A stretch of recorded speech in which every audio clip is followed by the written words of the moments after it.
you're at work. When you are happy, maradala mo yan sa workplace, maradala mo yung mood na yan pagkausap mo yung clients mo. So, alugin, ilagay sa tagiliran ng katabi. If you want luck to come into your life, you also have to take action. Everybody say take action. Yeah. I want you to imagine and feel how it's gonna be like to go beyond where you stopped earlier. Hey, you want to be empowered? Do you want to be great? Do you want to exceed quotas? Ask yourself empowering questions. So the questions that you should ask yourself is, how can I improve my selling skills? How can I increase my network na marami ako makikilala at akong pwedeng bentahan?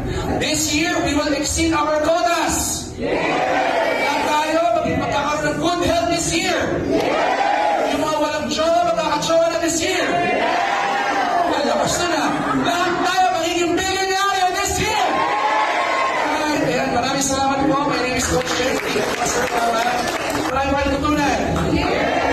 So, thank you again, Metro World, for inviting me for the second time. And I hope this will not be the last. Sana meron pa ulit. I'm very happy to impart my knowledge to you guys. Sana marami kayo tulad. At sana nag-enjoy kayo. Guys, I wish you luck this year. And I pray, I wish na ma-exceed nyo yung mga quotas nyo this year. God bless everyone. Thank you.